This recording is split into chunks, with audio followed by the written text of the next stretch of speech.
Speaking of very morbid kind of movies, we had a long-awaited sequel to what many consider a classic with the origin with the Beetlejuice. So I haven't seen the newest movie yet, but I did just recently watch for the first time the original Beetlejuice from 1988, the Tim Burton directed film about Barbara and Andy Maitland, who are this lovely young couple with this massive house in this small town who fucking die in the opening of the movie and are haunting their old house with the Dietz family. These, high society people from New York move in, and to try and scare them out, they consider the help of Beetlejuice, played by Batman himself, the amazing Michael Keaton, in what was his star-making role with Beetlejuice. Oh, shit, I already said it twice.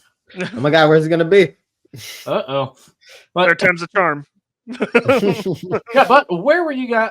What was your experience with Beetlejuice? Because this was a first-time watch for me. For me, I remember for the longest time, never seeing it in full. Because every Halloween, they would always show it on the channel that used to be ABC Family. It was always on there on rotation, so I'd always catch bits and pieces. For you, Gen Z audience, Freeform, or formerly known as ABC Family. But no, this is one of those movies that I was always caught in bits and pieces and had never seen it in its entirety. So I think maybe I don't know, it had to be 4 or 5 years ago, very recently, in my adult life, where I finally sat down and watched Beetlejuice, and I had a really good time with it. It's one of those movies that got the hype. I was like, oh, I see why people are still talking about this, and people still say this is one of Burton's best, one of Keaton's best as well. It's super 90s. I absolutely adore the practical effects and just all the charm of it all, and the morbid comedy. So that still holds up for me.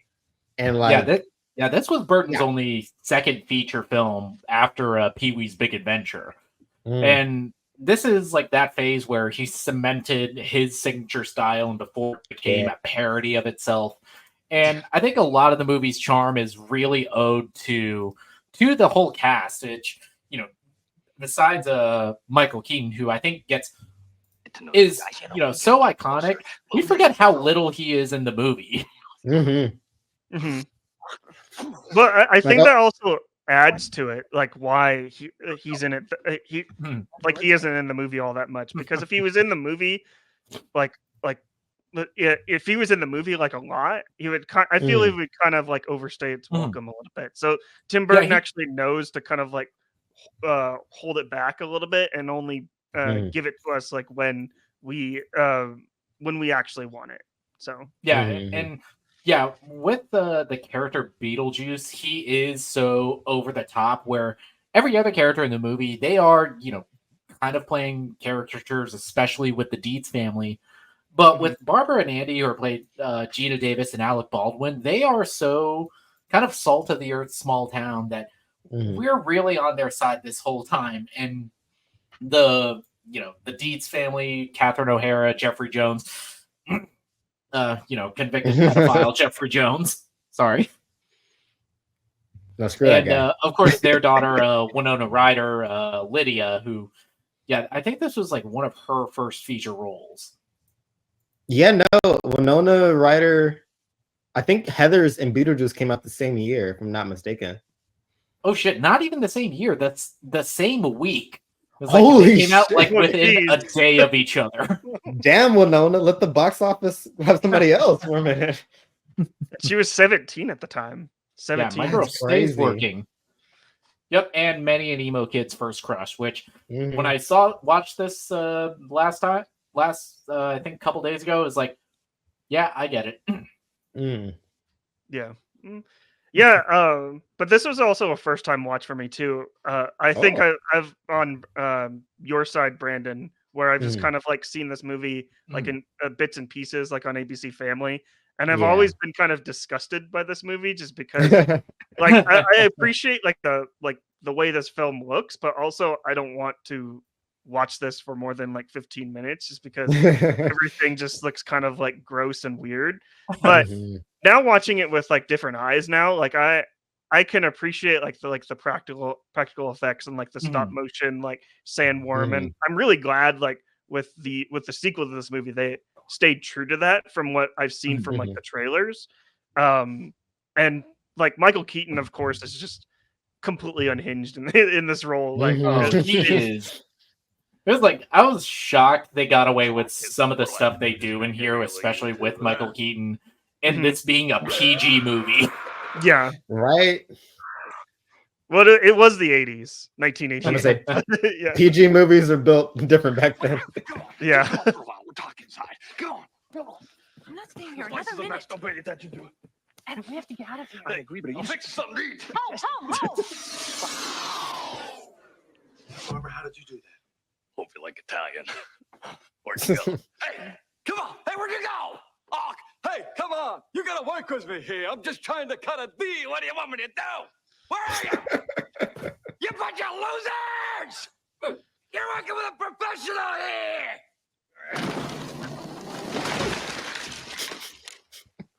Nice fucking model!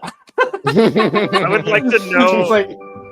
I would like to know like how much of like any of those scenes were actually just Michael Keaton just riffing for, and Tim Burton was just like, just leave the camera on. Leave the camera. I know we're on film probably, but it's like huge. Because I just watched Dead Meat's Kill Count of Beetlejuice, and apparently a lot of this was a lot of Michael Keaton, especially, was completely improv.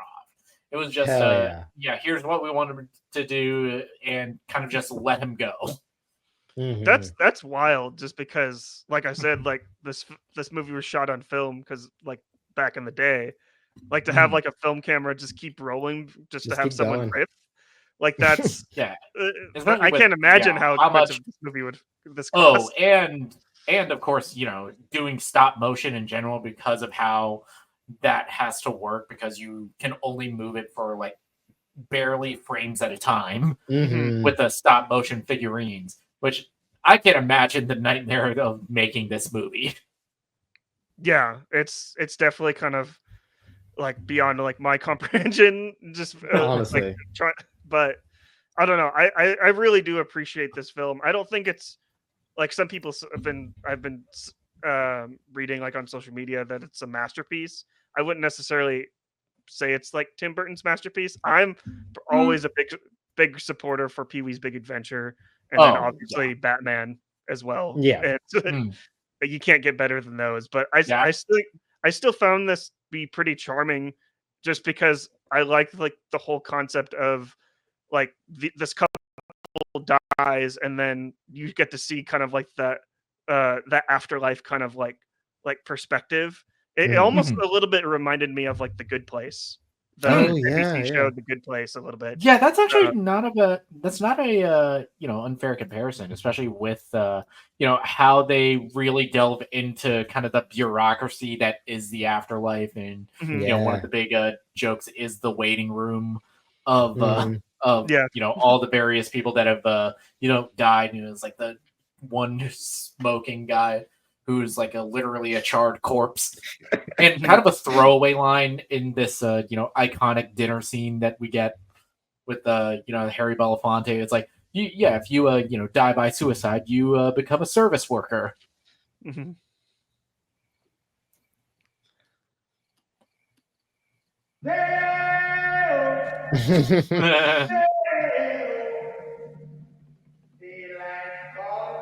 Gina Davis. Great. Catherine over there. Oh yeah. Whoops, my bad. Sorry. Daylight come and me want go. Also, are you doing her facial expressions? This is so good. I love the little wink that she gives to Yeah. Lydia. It's like, this is Sandy and Barbara. Daylight come and me want go. Come, Mr. Tallyman, tally me banana. Daylight come and me want go. Come, Mr. Tallyman, tally me banana. Daylight come and me want go. Like, damn, Kevin, her hair moving. Bunch. Yeah, but yeah, whole commitment to a bit, and I love that it doesn't go Andy and Barbara's way because these yuppies are just like, shit, that was awesome. We can make money off of this. Just leave it to white people to turn a tragedy into like a capitalistic gain. Yes. So, of course. I mean, the realtor at the beginning. Man. The realtor at the beginning is trying to get them to move out because it's like, oh, this house is too big. You don't have any kids. Yeah, this and as this soon too as big they for all of die, you, it's like you don't have kids. The second their bodies aren't even cold Gone. yet, and she just like sold the house. Yep. and I do like the like Alec Baldwin's and Gina Davis's character, like when they're discovered that they died and they realize they have to scare like this new family like out of their house.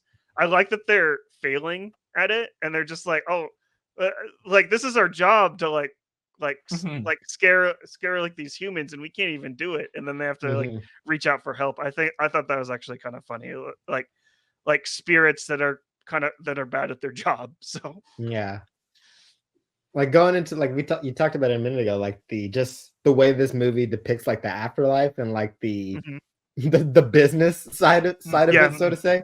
I forget the character's name, if she even has a name, but like she's kind of like the one in charge, like she's kind of like a Juno, boss. their caseworker.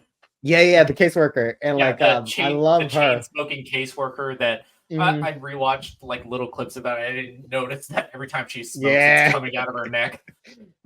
I love her, and I love like the bit with the like she's trying to like teach them like how to scare, and like she's like saying, "Don't contact Beetlejuice. He used to like work for me, but he got way off the rails." But like just all of that stuff, the handbook for the recently deceased, like all this like kind of like stuff that's become so synonymous like with this movie, like is so like still sticks with me. Like I see like people like with like their own copies of like the handbook, and I think that's just like so very cute and cool.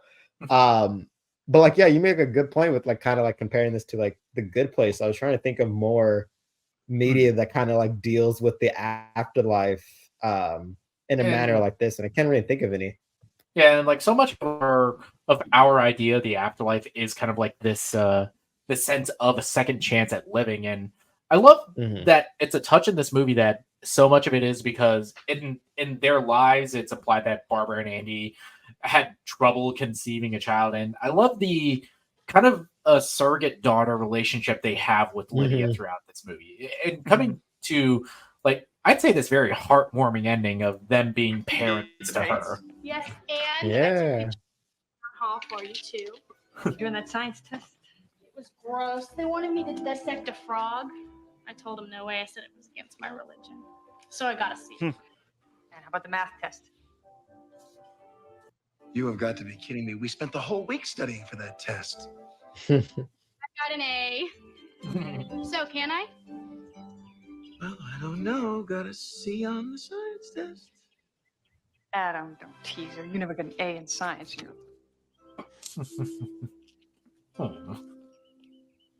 Come on. Well, I suppose.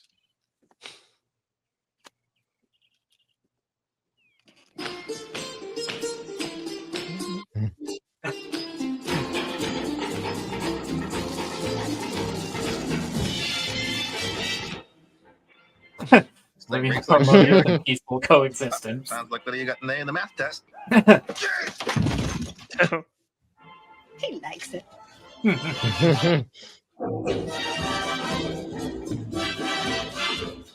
Shake, shake, shake, Sinora, shake your body line. Shake, shake, shake, Sinora, shake it all the time. Work, work, work, Sinora, work your body line. Work, work, work, Sinora, work it all the time. Jump in the line, rock your body on time. Okay, I believe you. Jump in the line, rock your body on time. Oh, that's so sweet. But, yeah, this was a legitimate, absolute delight to watch for the first time. From the practical sets, the use of models, the sense of because Burton is very upfront with a lot of his influences. He loves the German expressionist movement and films like Nosferatu, like Cabinet of Dr. Caligari, and you see a lot of it in the design of the world of the land of the dead.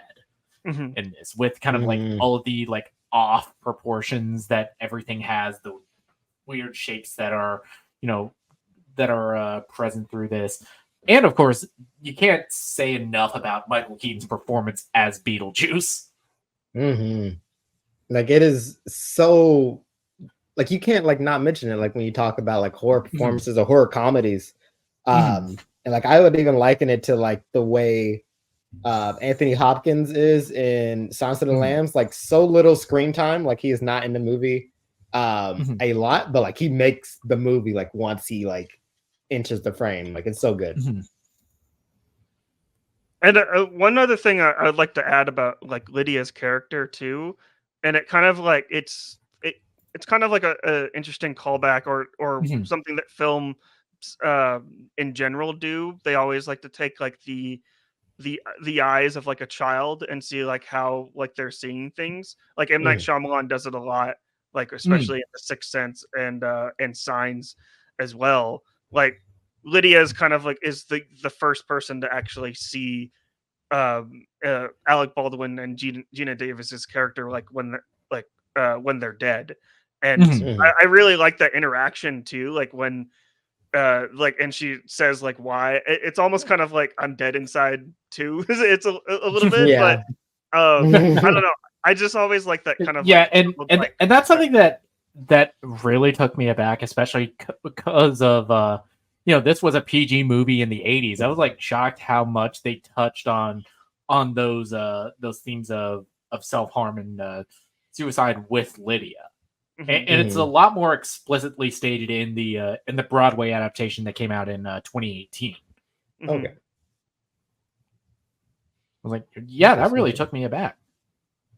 Yeah, no, like it with Lydia's character, like I feel like that's such a essential part to her. Like it'd be hard not to have that aspect of her, like because then the connection between her and Baldwin and Davis wouldn't be as strong, I think. And like how you said, like I feel like in most ghost stories, at least like super effective ones, a child or like someone younger is usually the one that first sees like something paranormal, right? So like having her like interact with them like this and like kind of like flipping like what we expect, kind of like subverting those expectations is such like a interesting way to tell like a ghost story. Like, and I feel like people don't, when they talk about this movie, they don't say it's a ghost story enough. Yeah, they say horror, comedy, family film. They don't really touch on the ghost story a lot. I think a lot of that is because everybody kind of overinflates how much of a presence Michael Keaton is in the movie, and even though his character is only in it for like, I think somebody clocked it was like 16 minutes of total screen time. He is still definitely one of the most important characters in it, or at least the most iconic one. Easily, like I don't know, like this movie elicits a lot of like emotion. Like I feel like this is perfect gateway horror. Like if you're trying to introduce somebody into something that they might not be into, like put this on.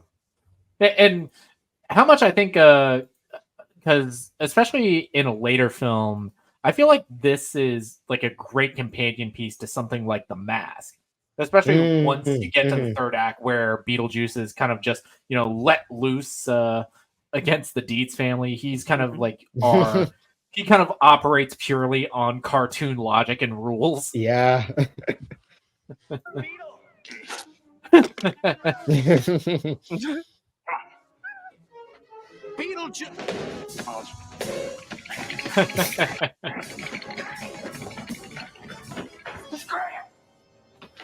Essentially, Beetlejuice is just saying like, "Hey, you guys aren't Bugs getting Bunny. it." He's Bugs Bunny. He's very Bugs Bunny. Yeah, the movie is a Looney Tunes cartoon, and he's our Bugs Bunny. Mhm.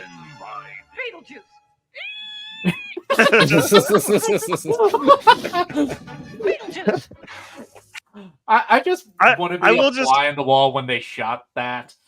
That noise. with So that good. screech. I just imagine Tim Burton just yelling "cut" and to Michael Busting Keaton. up He's like, Just got laughing. "Mike, what the fuck was that? Can you do it again?" The zipper mouth I feel like is the most like scarring like image like ever because Yeah. like having like I don't know, it's just anything like that it seems it's very kind of like body horror for me. It kind of it really bothers me. So like, Josh is that's in the control. chat. Is Beetlejuice a groomer? Oh Yeah. jeez. Yeah, He's just gross. straight up. Straight Yeah, up. he's disgusting. He's a dead guy. Mhm. Even weirder that I've never seen it, but in the animated series they made after this, because you got to make an animated series Oh, of course. in the 80s. They course. just hang out. They're friends. Forget about all this grooming and almost marrying Yeah, you. They're just chilling. That is clearly a movie made by somebody who did not watch the movie. Yeah. It's just so Someone weird. just cashing in on the Beetlejuice success. Oh, Exactly. Of course. Like, all right, Yeah, because- Beetlejuice, emo girl, let's do this. Yeah, that's just what you did in the 80s. We're gonna make so much money. Oh, Millie, you want to hang out with Daddy? Okay. Cat cameo. Cat cam. Cat Cam. Kitten Cam with Cam. Emilio. What did you think of Beetlejuice? Well said. But yeah, 2 out of Beetlejuice. 5. 2 out of meows. Like 3 out of 4 meows. But yeah, this movie, the original at least, it is fantastic. I love the sense of humor that the movie has. It does. It's a very dark film. It does delve into some very, very off-putting territory, especially if you're watching this with kids. But if older kids, I'd say this is like great gateway horror. Michael Keaton's performance is amazing. The subjects that it touches on, especially with the character Lydia and the relationship between Lydia and Barbara and Andy, all that is phenomenal. I love this movie. It was like, yeah, this is going in my Halloween rotation. Yes, I had a great time with this. I'm kind of mad at myself that I hadn't watched this movie. Definitely one of those. Like, I think this is like the perfect movie, like I said, for gateway horror. Like, show this to like your teens or people who like need like tipping their toe into the horror genre. But yeah, also this just like put this on at a horror party, like a costume party. Like, people are gonna like probably sit down and start watching it. It's a fun time. Like, it still holds up. Like we were talking about the practical effects, the stop motion. Like, it's still like just perfectly fits for this movie. I can still never get over just like that the desolate wasteland whenever they leave the house. And the sandworm not from Dune, like that always pops up.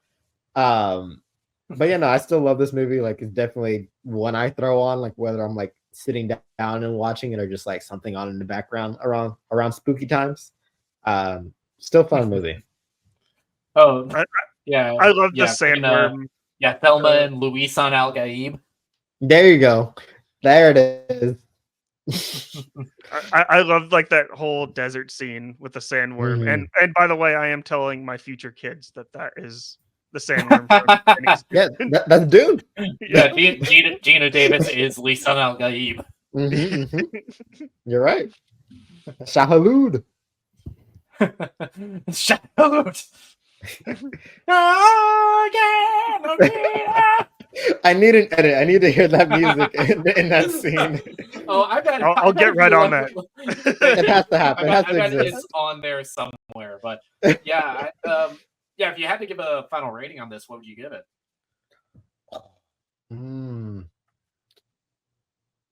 I would say I would say a strong or just like a solid peak for me. Like it's one of my favorite Burtons. Like it's one I can always easily go back to. Yeah, no, solid peak. Performances of Michael Keaton is like hilarious. Like it makes me mad actually every time I revisit this that we haven't had more Michael Keaton roles like in horror or comedy because like dude is hilarious. Like his comedic timing is amazing. It's kind of nuts that prior to Batman, he was mostly a comedic actor, or a sitcom actor, I think. And it was really Batman that kind of led him to being typecast as characters like Burton's interpretation of Bruce Wayne. Yeah. So I hope after the sequel, like I hope we get more Keaton and like comedies because like dude's funny. Like even in interviews, like he's great. Like so, yeah. Yeah, Marley, what are your final thoughts on Beetlejuice, 1988? Yeah, I generally had a pretty good time with this one. I like Winona Ryder, pretty much anything that she's in, even Alien Resurrection, even though she's bad at it. but and then it was also I also like when I revisit or watch movies for the first time, I like seeing kind of like actors like when they're younger, and Alec Baldwin was almost unrecognizable, even though he was hot. But that's a hot couple. He can get it. Alec Baldwin and Gina Davis, they both can get it. So do y'all need a third living in that house? I will. Come on. And I just love that, like the way they died too. They just died because a dog pushed them into pushed them off the bridge. Old dog. He is not a good boy. I honestly don't regret though for putting it off for this long. But I do think it's a very strong film and probably one of Tim Burton's best. Not like my number one Tim Burton. Like obviously Big Fish and Pee-wee's Big Adventure share the number one spot. But Beetlejuice is still real strong. I think everyone should. I think Hocus Pocus would probably be a nice double feature between Beetlejuice and Hocus Pocus. But yeah, I think for me, I would give it like a high tune in. So or a 3 out of 5 on Letterboxd. So yeah. So Josh is once again in the chat. He's giving it this is cinema. For me, I think my favorite Burton film was and still is Sweeney Todd. I just love his interpretation of that. Yeah. But this is kind of like either like a close second or third, especially this being a first time watch. Just trying to put myself in that space of okay, this is early Burton. This is before his style just became self parody. This is pre Dark Shadows. And I really love the practical set design. Everything feels like it was made with such passion. The performances from the whole cast, especially our main trio of Alec Baldwin, Gina Davis, and Winona Ryder. Their dynamic is so sweet, and it is genuinely the heart of this movie. And of course, Michael Keaton is one of the great horror comedy performances of all time. Is like I want to rewatch this movie rewatch this every Halloween and just put that compilation of all of his scenes on. Especially just this his like one of his early teases of his commercial that comes on. That's like the first look we get at him too, and it's like him as a cowboy. Yeah, it has this just insane jingle that he is trying to sell himself with.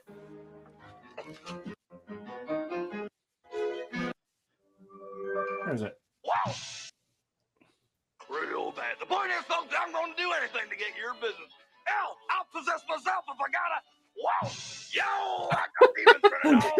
Come on down here and see it. And hey, Jack, now you get a free demon possession with every exorcism. You can. And we got more parts out here. Hell, we got plenty of A free demon possession with every exorcism. Third time's a charm. And remember, I'll eat anything you want me to eat. I'll swallow anything you want me to swallow. Come on down now. Chew on a dog. Wild.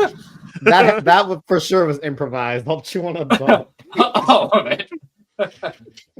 Like that's a little clip, like that scene right there kind of reminded me a little bit of like an Adult Swim kind of like infomercial in a way. It seems like if that were aired today, that would go on Adult Swim. Sure. Yeah, that'd be like something on the Tim and Eric show. Yeah. But yeah, that was our review. Josh said my favorite Burton Beetlejuice. film was Alice in Wonderland. No, Not a chance. Not a chance. What you didn't like? The Mad Hatter breakdancing. Well, speaking of movies that make me sick, that's probably that's top 5 at least. Oh my god. Yeah. All right, but that was our review for Beetlejuice. We talked about what might be an underrated classic with Prometheus, and with Beetlejuice, that is a classic. That movie is phenomenal. Yeah, but, I like it so much that I'm like hesitant on seeing the sequel. Like I'm just like, I don't know. Yeah, it's like I doubt that if Beetlejuice is even like half as good as the original, then it'll at least be watchable. Yeah. And at least Tim Burton is coming back, because usually like when they do legacy sequels like that, the original director doesn't necessarily come back. It's like someone else's take on it, and it usually doesn't turn out to be as good.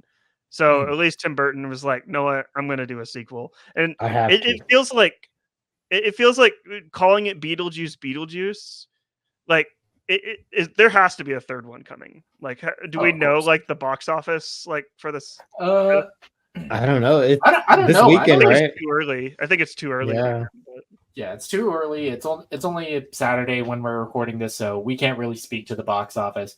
When this comes out, it'll probably I don't know if this will be like a big hit or not. This a sequel to a movie that's over 40 years old, doesn't really have many big stars besides Jenna Ortega, and even her, she's not proven box office yet. I mean, everybody watched Wednesday, which that was everybody watched at least like the first 15 minutes of the pilot of Wednesday.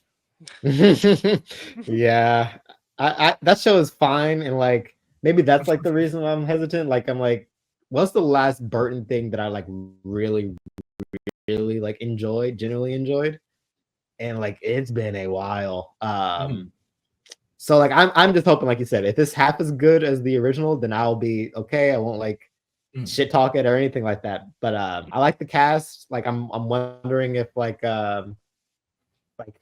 you said, this is a 40-year-old sequel. Like, so who is this for? Is it for like the people who saw the movie back then, who like been waiting for a sequel, or is it for like the kids who saw Wednesday who are like, ooh, I like Jenna Ortega and Tim Burton, so like it'll be interesting by like Monday to see how this movie's doing.